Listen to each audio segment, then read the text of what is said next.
नमस्कार। साहित्यिक talk with गरिमा के मंच पर मैं गरिमा भाटी आप सभी का हार्दिक स्वागत करती हूँ। इस प्रोग्राम में हम हाजिर होते हैं प्रत्येक रविवार एक साहित्यकार के साथ, जिनके साथ हम चर्चा करते हैं उनकी साहित्यिक यात्रा के बारे में। और इस बार हमारे साथ जुड़ी हैं श्रीमती अनुराधा चंद्र जी, जो कि न्यूयॉर्क से हैं।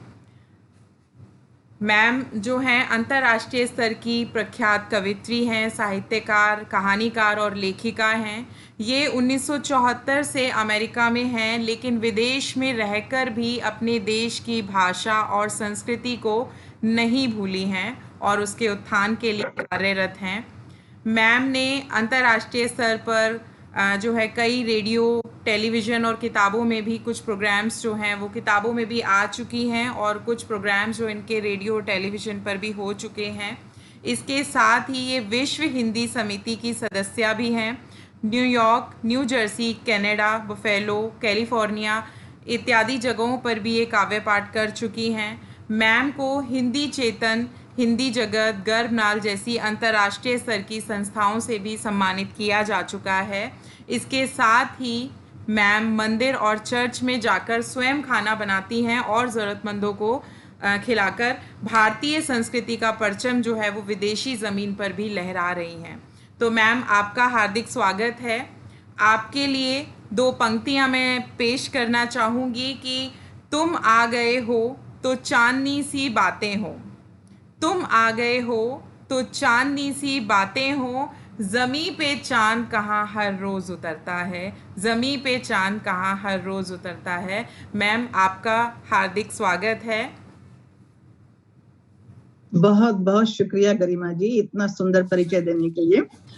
मैं भी आपसे यही कहूंगी कि मैं अपने शब्दों की माला बुनकर आपको अर्पित कर आपका अभिनंदन करती हूँ और आप जिस काम के लिए कर रही हैं बहुत मन से, लगन से, तो आपको बहुत उन्नति मिले और आपके लिए बहुत बहुत शुभकामनाएं देती हूँ। क्योंकि कहते हैं कि कोशिश करने वालों की कभी हार नहीं होती, तो हमें जिंदगी में हमेशा कोशिश करनी चाहिए। और जो भी सुनने वाले हैं, देखने वाले हैं, सभी को मेरा नमस्कार, आदाब, सत श्री अकाल। जी मैम। तो मैम सबसे पहले हम चाहते हैं कि आप अपने शब्दों में अपना परिचय जो है हमारे व्यूअर्स को दें, अपने बारे में कुछ बताएं हमारे व्यूअर्स को। मैं एक छोटी सी कवि हूँ, ज्यादा परिचय देने के लिए तो आप कह चुके हैं। मैं तो बस एक गांव में पली हुई लड़की हूँ। मेरा जन्म मोर्शी गांव में हुआ। मेरी शिक्षा भारतीय महाविद्यालय में हुई और मेरी साहित्यिक यात्रा शादी के पहले से शुरू हो गई थी। मैं जब 4-5 साल की रही होंगी तभी मेरी बड़ी बहन और हम दोनों ने लवकुश बनकर मंच पर ड्रामा किया था। उसके बाद में मैं कन्हैया भी बनी, मुरली बजाते हुए डांस भी किया, राधा बनी, गोपियों के साथ हम सभी ने डांस किया और भारत माता बन अपने भारत का तिरंगा भी लहराया। तो मुझे पहले से ड्रामा करने का शौक था, लिखने पढ़ने का शौक था। कई कविताएं मेरी शादी के पहले भी सरिता में, धर्मयुग में भी आ चुकी है। और जब मैं कॉलेज में थी तो उस समय हमने ड्रामा किया था इंदिरा गांधी पर, तो मुझे इंदिरा गांधी का रोल मिला था। और जैसे कई लोगों ने नेहरू जी, गांधी जी, कई लोगों की मतलब एक्टिंग की थी, तो मुझे इंदिरा जी का जब रोल मिला तो मुझे काफी मेहनत करनी पड़ी उस रोल के लिए। और हमारे कॉलेज में हर साल एक हिंदी दिवस होता था जहां स्टूडेंट ही अपने अपने कक्षा में पढ़ाते थे एज ए टीचर। तो मैंने भी टीचर का रोल किया और अपनी क्लास में ही हिंदी कविता का पाठ कर हिंदी का तभी से उनको हिंदी पढ़ाया। और मुझे हिंदी पढ़ाने का भी बहुत शौक था। उस जमाने में तो मैंने मराठी में पढ़ाई की है, आप बिलीव नहीं करेंगे। इकोनॉमिक्स, हिस्ट्री और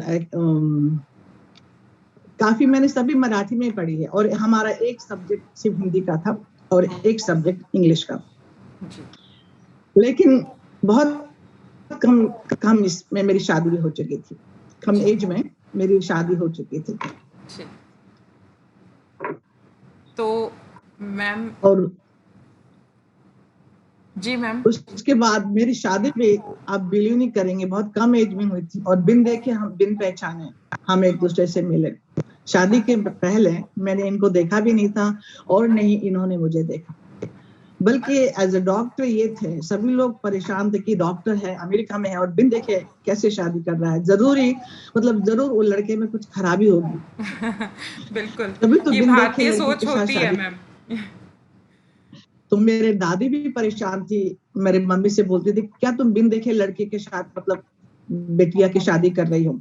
तो जी। उस समय मेरे मामा जी वॉशिंगटन में थे, वो भी डॉक्टर थे, जी। तो उनसे कहा गया कि भाई लड़के से मिलो।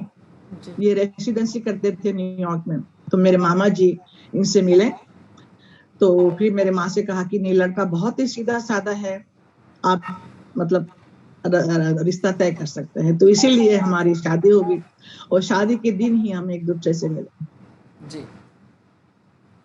तो भारतीय संस्कृति में तो यही होता है पहले से ही, कि इसी तरह की परंपरा चली आई थी। तो आपने। हाँ, उस जमाने में था, लेकिन मेरे भाइयों ने भी लव मैरिज की है, ऐसा नहीं है। हाँ, उस जमाने, लेकिन हम लोगों को लड़कियों को पहले से ही इस कल्चर में हम पले हैं, और वो बिल्कुल। कल्चर अभी भी मैं भूली नहीं हूँ। देखिए, जी। अभी भी बिंदी लगाना, चूड़ियां पहनना, साड़ी पहनना मुझे बिल्कुल। अभी भी अच्छा लगता है, जी। जबकि इस कंट्री में आई हुई मुझे 50 साल हो गए हैं। बहुत बड़ा समय आपने यहाँ पर बिताया है और फिर भी आप अपनी संस्कृति से इतना जुड़ी हुई हैं, ये देखकर बहुत खुशी भी होती है। और ये हम भारतीयों के लिए बड़ी प्रेरणा स्रोत हैं आप, कि विदेश में रहकर भी आप किस तरह से अपनी संस्कृति को बचाए हुए हैं। तो मैम, आप ये बताइए कि आपकी जो साहित्यिक यात्रा है, आपने जो लेखन किस उम्र में स्टार्ट किया, आपने कब लिखना शुरू किया? लेखन में 7th ग्रेड में थी। जी। उस समय मुझे लिखने का तो पहले से शौक था, मैंने कई 7th ग्रेड में थी उस समय मैंने राखी पर कविता लिखी थी। जी। तो वो मेरे टीचर को सबको बहुत अच्छी लगी। तो उस जमाने में तो पुरस्कार तो क्या, लेकिन वो जो पहला इंटर का जो बोर्ड होता था ना, उस पर लिख दिया गया था कि इसकी राखी की कविता बहुत अच्छी है, तो हम उसे जी। सम्मानित करते हैं। तो जी। इस तरह से मुझे वहां पर उन लोगों ने मतलब तभी से मेरी प्रोत्साहन उन्होंने दिया, और मुझे जी। लिखने का शौक मेरा जारी रहा। जी। तो मैम, जैसे कि आप वहाँ पर सोशल वर्क भी करते हैं और आपका लेखन कार्य जो है वो भी साथ में चल ही रहा है। तो आपकी इस पूरी साहित्यिक यात्रा के दौरान इस सब में आपके परिवार का जो है किस तरह से सहयोग रहा, या कितना सहयोग रहा? मेरे परिवार का तो पूछा जाए तो मेरे हस्बैंड एज अ डॉक्टर, उनके पास तो समय ही नहीं था। 2 बच्चे थे, जी। तो दोनों बच्चों को मैंने ही मतलब उनका जो भी एक्टिविटीज थी उनको बाहर ले जाना, टेनिस टेनिस कराटे सभी क्लासेस के लिए मैं ही उनको ले जाते थे। उस समय तो मेरे इन लॉज भी मेरे साथ ही रहते थे, जी। तो उनके लिए खाना बनाना, घर की सफाई, उस समय तो नौकर चाकर भी मिलते नहीं थे यहाँ पर, तो घर की सफाई करना, पूरा उनके लिए खाना बनाना, जी। बच्चों का स्कूल में ले जाना, पूरा उनकी एक्टिविटीज देखना, जी। तो वो मैंने काफी किया। उसके बाद हमने सोचा कि भाई बच्चे यहाँ पर हैं, हम्म। तो क्यों ना हम उन्हें हिंदी पढ़ाना सिखाएं। जी। तो सब सहेलियां यहाँ पर मिली, कई देशों से जो सहेलियां यहाँ पर आई हैं, जैसे पंजाबी, गुजराती, महाराष्ट्रियन, जी। सभी ने मिलकर हमने सोचा कि अपने बच्चों को हम हिंदी, अपना संस्कृति, अपना कल्चर हम उन्हें सिखाएं। तो जी। फिर मैंने हिंदी में नाटक लिखा और जी। मंच पर उनसे करवाए। जी। तो हम लोगों ने गिद्धा भी किया, भांगड़ा भी, मतलब हर साल यहाँ पर माता की चौकी भी होती है, और कई कार्यक्रम होते हैं। तो उसमें गुजरातियों का फंक्शन होता है, तो उस समय हम लोग नवरात्रि के टाइम पर गिद्धा भी, आई मीन गरबा भी करते हैं, और पंजाबियों का प्रोग्राम में गिद्धा भी करते हैं। तो मुझे तो जी। पहले शौक है सभी चीजों का, तो मैंने बिल्कुल। गिद्धा भी किया और भांगड़ा भी किया, और गुजरातियों का गरबा भी किया।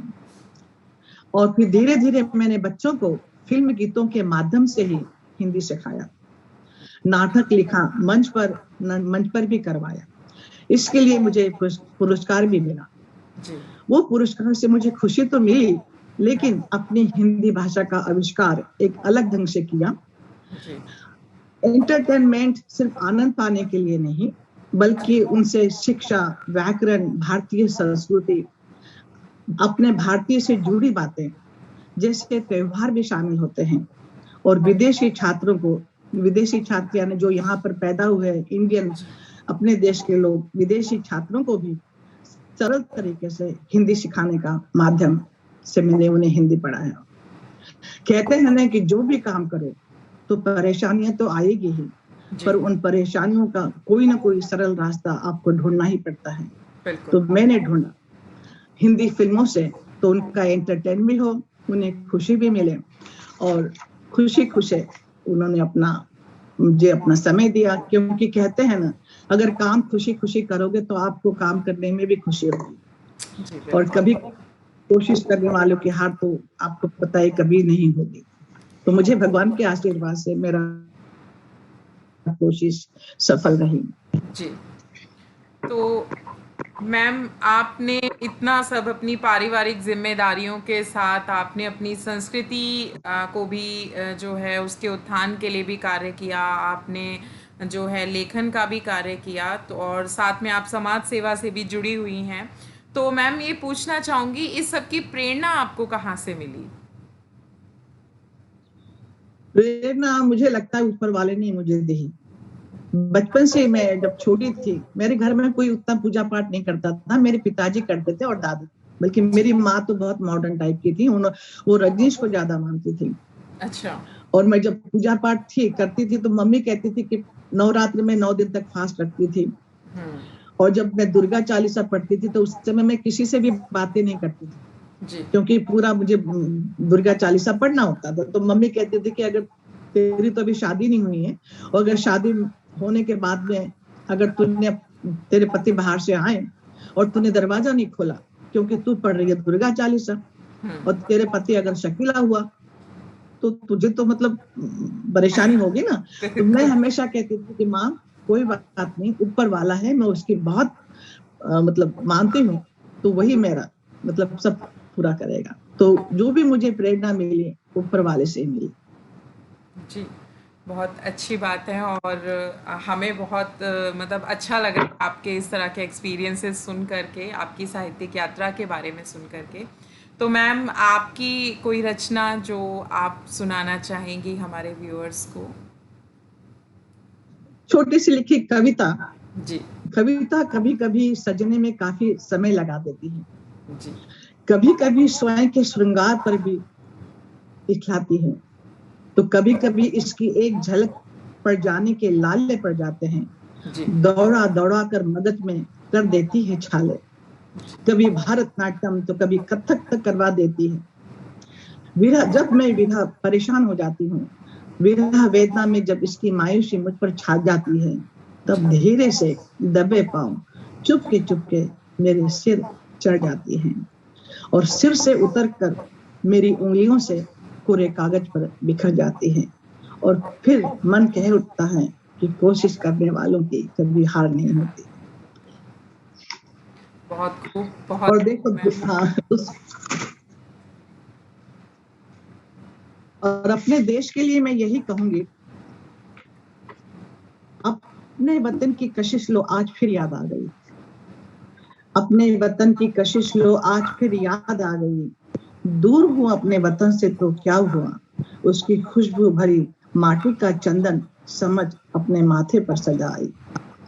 आज परदेश में रहकर भी अपना वतन याद आया, आज परदेश में रहकर भी अपना वतन याद आया। चंद सुकून की जिंदगी के लिए निकले थे अपने ही वतन से दूर, पर विदेश में भी जाकर कहाँ वो सुकून पाया। सोने के पिंजरे को पाने के लिए छोड़ आए थे अपना, सोने के पिंजरे को पाने के लिए छोड़ आए थे अपना घर, पर पंछी को फिर वही अपना पुराना घरौंदा याद आया। आज परदेश में भी फिर अपना वतन याद आया, फिर अपना वतन याद आया। बहुत अच्छे मैम, बिल्कुल, विदेश में रह रहे भारतीयों को जो अपना देश छोड़कर बाहर रहते हैं, उनका दर्द जो है वो बयां करती हुई ये कविता है। तो मैम, आगे आते हैं हम अपने अगले क्वेश्चन पर कि मैम, विदेशी धरती पर हिंदी लेखन कार्य करते हुए, हिंदी में कविताएं लिखते हुए, आपने जैसा कि बच्चों को हिंदी पढ़ाया भी है, तो इस सब में आपने किन चुनौतियों का सामना किया? चुनिया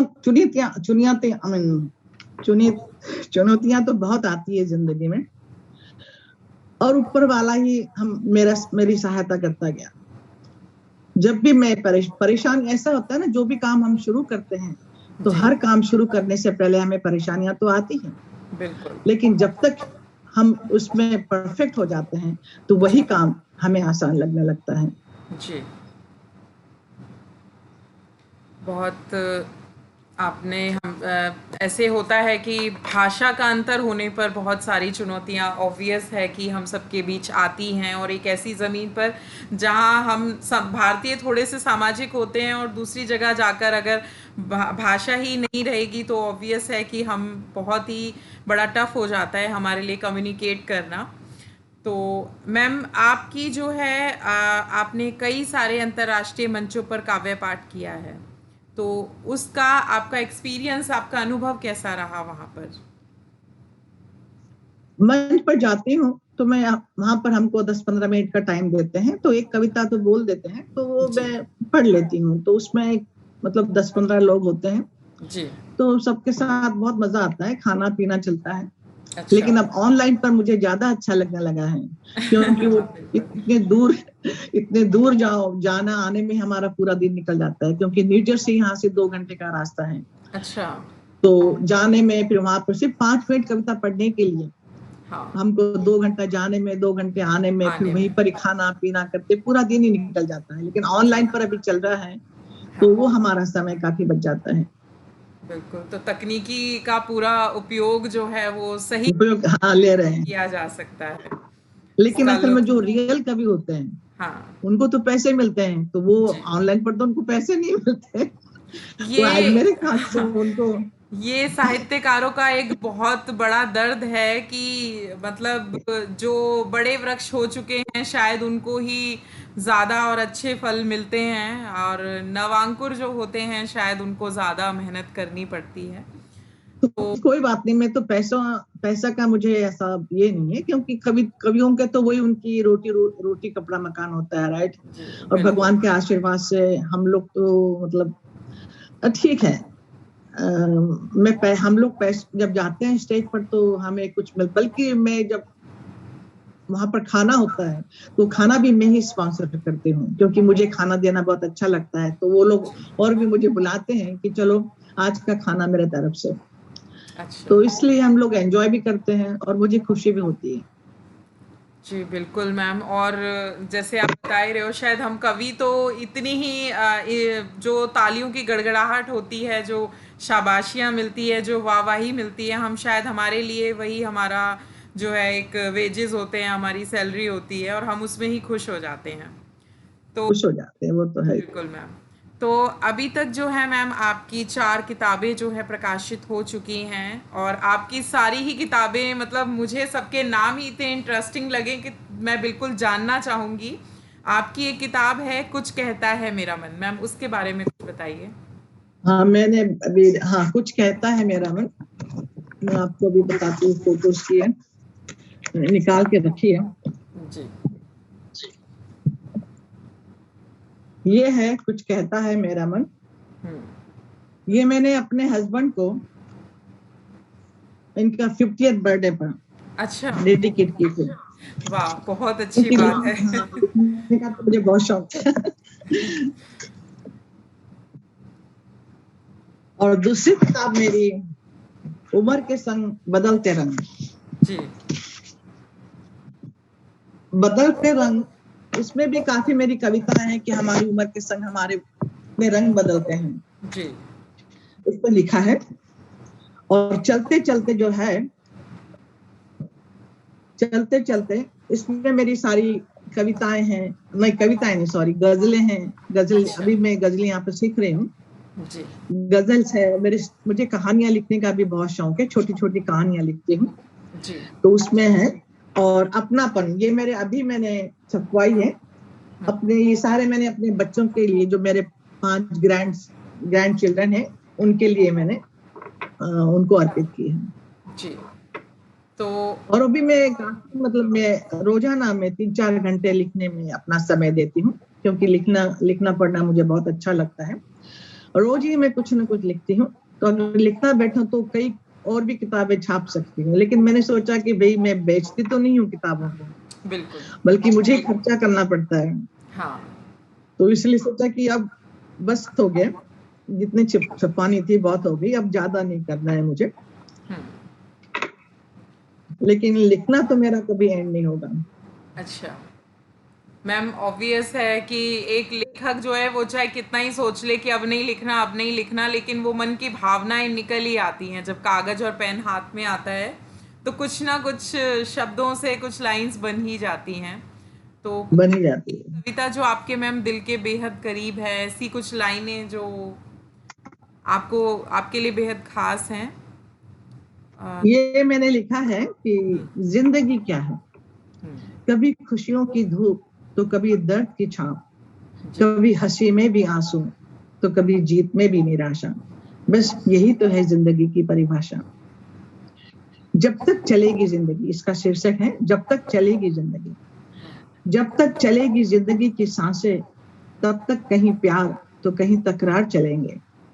कभी रहेगा अभाव अपनेपन का, तो कभी कहीं नए नए लोग मिलेंगे। कभी मिलेगी जिंदगी में मान प्रतिष्ठा, कभी मिलेगी जिंदगी में मान प्रतिष्ठा, तो कभी कुछ लोग ईर्ष्या करेंगे। कभी मिलेगी नाराजगी अपनों से ही, तो कभी बनेंगे पराये भी अपने। कुछ करेंगे चापलूसी तुम्हारी, तो कुछ मिलेंगे लोग पीठ पीछे बुराइयों में। पर जिंदगी में पाना है सफलता, तो निस्वार्थ भाव से कर्म किए जा।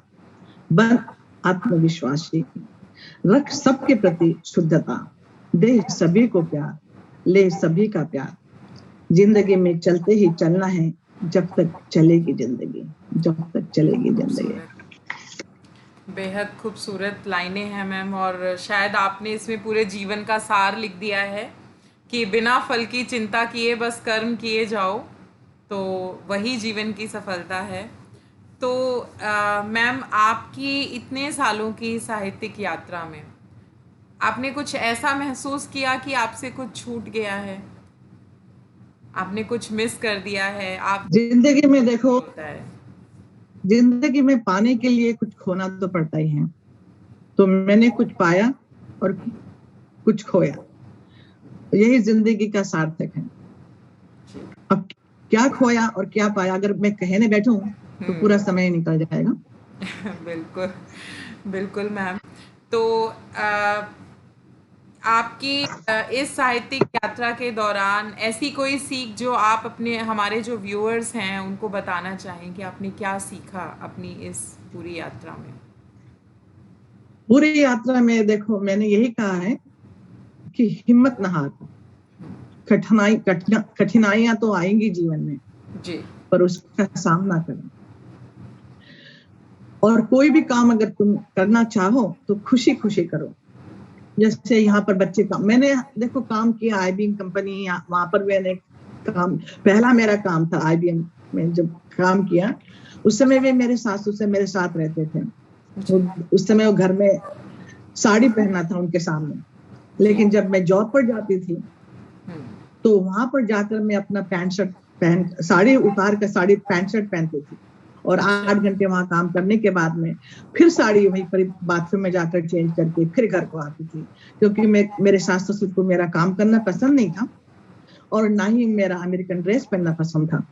तो लेकिन मैंने उनसे कहा कि मैं आपको कभी निराश नहीं करूंगी, लेकिन मुझे आप काम करने दें, क्योंकि पहला काम मुझे मिला था।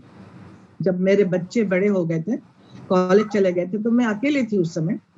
तो मेरे बेटे ने मुझसे कहा था कि मम्मी तुम अकेली हो, रोगी, तो इससे अच्छा तुम कोई काम ढूंढ लो। तो मुझे IBM में काम मिल गया काम भी मतलब पहले पहले तो कठिन ही लगता था, लेकिन धीरे धीरे वो ट्रेन करते हैं तुमको, तो धीरे धीरे मैंने काम करना शुरू किया। लेकिन मेरे जो इन-लॉज थे उनका भी मैंने दिल नहीं दुखाया, उनके मुताबिक मैं चलती थी। लेकिन आजकल के जमाने में बच्चे कोई माँ बाप के मुताबिक तो चलता नहीं है। अब मेरी बिटिया भी मेरे पास रहती है, बहू है, वो अपने मुताबिक चलते हैं और मुझे उन्हीं के मुताबिक चलना पड़ता है। मैंने अपने आप को ढाला है उन्हीं के, दूसरों के खुशी में। ये मैंने सोचा है कि भाई जीना तो है, लेकिन सबको मिलजुल कर हमको चलना होगा। परिवर्तन बहुत है जिंदगी में, तो आप दूसरों को तुम उम्मीद मत करो कि ये चेंज होंगे। मैंने अपने आप को चेंज किया और परिवार को इकट्ठा किया। कितना भी तुम चाहे बच्चों को खुश करो, ये कि मैंने ये सीखा है, कोई भी तुमसे खुश नहीं होगा। बिल्कुल, तुम कोई ना चाहे कोई कितना रूठ भी ही करो, जाएगा। कुछ न कुछ गलतियां तुम्हारे में ढूंढेंगे। हाँ, जब वो मेरी गलतियां ढूंढते हैं तो मैं बोलती ठीक है, एज अ विश, मैं वहां से चली जाती हूँ। ज्यादा आर्ग्यूमेंट नहीं करती हूँ, क्योंकि फिर आर्ग्यूमेंट करने से लड़ाई तो होगी। तो इसी तरह मेरे से बहुत कठिनाइयां आई हैं। मैंने अपने आप को चेंज किया। मेरे सास ससुर को खुश करने के लिए मैंने अपने आप को चेंज करके उनके मुताबिक अपनी जिंदगी बिताई। अब बच्चों को खुश करने के लिए मैं उन्हीं के मुताबिक जी रही हूँ। बस एक गाना वो आता है ना कि अपना टाइम कब आएगा। तो मुझे बिल्कुल, लगता अपना टाइम कभी नहीं आएगा। है अपना टाइम, मेरे लिए तो अपना टाइम कभी नहीं आया। तो मैं बिल्कुल, बोलती बिल्कुल। भगवान कोई बात नहीं, जो मुझे जिंदगी में जिसके लिए तूने भेजा है वो मैं काम पूरा करके जाऊंगी। भगवान भी कहता है कि पूजा पाठ हम करते हैं, लेकिन सच्ची पूजा क्या है? अपने परिवार को संभालना ही सच्ची पूजा है। और मैं पूजा करती हूँ अपने समय के साथ, लेकिन जब बच्चों का समय आता है तो मैं उनके लिए अपना पूरा समय दे देती हूँ। बहुत अच्छी बात है मैम कि लाइफ में एडजस्टमेंट कितना ज़रूरी है। सिचुएशंस बहुत जरूरी है। रहेंगी, हमारे अगेंस्ट भी रहेंगी, हमारे फेवर में भी रहेंगी, लेकिन आपसे सच में ही सीखने को मिल रहा है कि पेशेंस के साथ एडजस्टमेंट कैसे करें। तो मैम अंत में मैं अभी क्योंकि आपसे पहले ही बात हुई थी तो आपने कहा था समय बहुत सीमित है, ज़्यादा नहीं, अब लंबा बच्चे बाहर चले गए हैं, अब नो बिल्कुल, वैकेंसी, आपके उनको ग्रैंडसन्स जो भेज हैं, दिया। हाँ, हाँ, ग्रैंड बच्चों पे चिल्ड्रन, आए हाँ। हुए हैं। मेरी बिटिया भी मेरे पास ही रहती है, तो वो पूरे बाहर, आज तो बारिश का मौसम है यहाँ पर, जी। तो वो बाहर चले गए हैं, उनको कहीं बाहर ले गए हैं, तो अब मेरे पास समय ही समय है। जी, बिल्कुल। तो मैम अब हम आपसे जानना चाहेंगे, हमारे व्यूअर्स के लिए कोई आपका क्या संदेश है? हमारे व्यूअर्स के लिए आप क्या कहना चाहेंगी? व्यूअर्स के लिए मैं, सबकी अलग अलग थिंकिंग होती है, मैं क्या संदेश दूं उनको ना।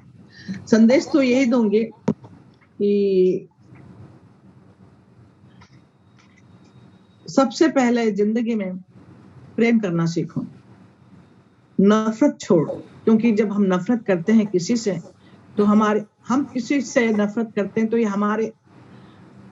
हमारे ब्रेन में वो नफरत भर कर हमें बीमारियां दे देती है। तो इसलिए नफरत सबसे बुरा वर्ड है। मैं बच्चों को भी सिखाती हूँ, जब वो खाना खाते हैं तो बोलते आई हेट दिस फूड।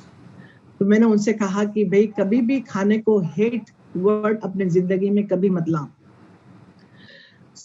तुम कह सकते हो कि भाई मुझे ये खाना पसंद नहीं है, सबकी अपनी अपनी चॉइस होती है, जिस तरह से तुमको, क्योंकि आपको मीठा पसंद है, किसी को तीखा पसंद है, किसी को फीका पसंद है, तो ये नहीं कहना कि आई हेट वर्ड कभी भी जिंदगी में मेरे ख्याल से कभी यूज मत करो। बिल्कुल, बिल्कुल। और दूसरी बात कहूंगी कि एजुकेशन, शिक्षा, चाहे अमीर हो या चाहे गरीब हो, सबके लिए बहुत जरूरी है। क्योंकि एजुकेशन ऐसा मुनाफा है हमारे जिंदगी के लिए कि जितना हम लोग हर रोज, मैं चाहूंगी कि हर रोज तुम सीखो, जिंदगी में कुछ न कुछ सीखते रहो। जी। हम लोग दूसरों की बुराइयां ढूंढते हैं, तो दूसरों की बुराइयों से पहले अपने अंदर झांक कर देखो कि मेरे में क्या बुराई है। वह तुम अपनी बुराइयों को ढूंढो और उसमें जो कमियां हैं उसको तुम ठीक करो। दूसरों में तो आपको बहुत बुराइयां मिल जाएगी, तो उसको तुम मतलब सभी मतलब मेरे कहने का मतलब आप समझ गए हैं कि बिल्कुल मैम। दूसरों की बुराइयां न ढूंढो, उसमें अच्छाइयां ढूंढो। जी मैम। तो बातें तो अभी। अब मेरी एक कविता है, बढ़ती उम्र जी के संग। जी मैम। जी बढ़ती उम्र के संग जब इश्क होता है, बढ़ती उम्र के साथ जब इश्क होता है, तो प्यार का रंग सर चढ़ कर बोलता है। इश्क के दरिया में जो डूबा, वो भला कहाँ उभरता है। बढ़ती उम्र के संग प्रेम में परिवर्तन होता है। उम्र ढलती है पर अनुभव, एक्सपीरियंस बढ़ता है। सच्चे प्रेम की पहचान होती है। अगर मिल जाए सच्चा प्रेम तो उससे संजोना भी आता है। ना मिले सच्चा प्रेम तो दर्द में भी मुस्कुराना आता है। बढ़ती उम्र के संग में ना ही होती है बचपन की अल्लड़ता। बढ़ती उम्र के संग में ना ही होती है बचपन की अल्लड़ता, और ना ही होती है जवानी का उतावलापन। होता है तो बस परिपक्वता, होता है तो बस परिपक्वता। जैसे हृदय पर कानून, वाणी में संयम। प्रेम होता है जब बढ़ती उम्र के संग। ये वरदान है प्रभु के प्रेम का, क्योंकि कहते हैं पोथी पढ़ी पढ़ी जग मुआ, पंडित भया न कोई। पोथी पढ़ी पढ़ी जग मुआ, पंडित भया न कोई। ढाई अक्षर प्रेम का, पढ़े जो पंडित होए। और जब पंडित हो जाता है तो बचपन का प्रेम को छोड़ बुढ़ापे के प्रेम को अपनाता है। तो बुढ़ापे का प्रेम सबसे ज्यादा परिपक्व उसमें होती है। बहुत खूब, बेहद खूबसूरत मैम आपकी रचना। और बातें हमारी इतनी सारी हैं, लेकिन घड़ी की टिक टिक भी कुछ कह रही है। और अब हमें जो है इस वार्तालाप को यहीं रोकना पड़ेगा। आगे भी हम आपसे जुड़े रहेंगे। तो मैम, आपके लिए चंद पंक्तियाँ जो है मैं कहना चाहूँगी कि हर गली अच्छी लगी, हर घर अच्छा लगा। हर गली अच्छी लगी, हर एक घर अच्छा लगा। आप जो आए शहर में तो शहर भर अच्छा लगा। तो मैम, आपके साथ बहुत इतनी बातें करके, आपकी साहित्यिक यात्रा के बारे में जान करके, आप संस्कृति को लेकर इतनी जो है आपने इतना सब काम किया है, हमें ये सब जानकर बहुत अच्छा लगा। और आशा है हमारे व्यूअर्स को भी आपके जो विचार हैं वो बहुत बहुत पसंद आएंगे। तो मैम, अब हम जो है हमें इस सब से विदा लेनी होगी। तो आज जो है हम इस साहित्यकार को जो है इस प्रोग्राम को जो है यहीं पर समाप्त करते हैं अगले रविवार तक के लिए। और अगले रविवार को हम फिर हाजिर होंगे एक दूसरे जाने माने साहित्यकार के साथ और जानेंगे उनकी साहित्यिक यात्रा के बारे में। तब तक के लिए स्वस्थ रहें, मस्त रहें।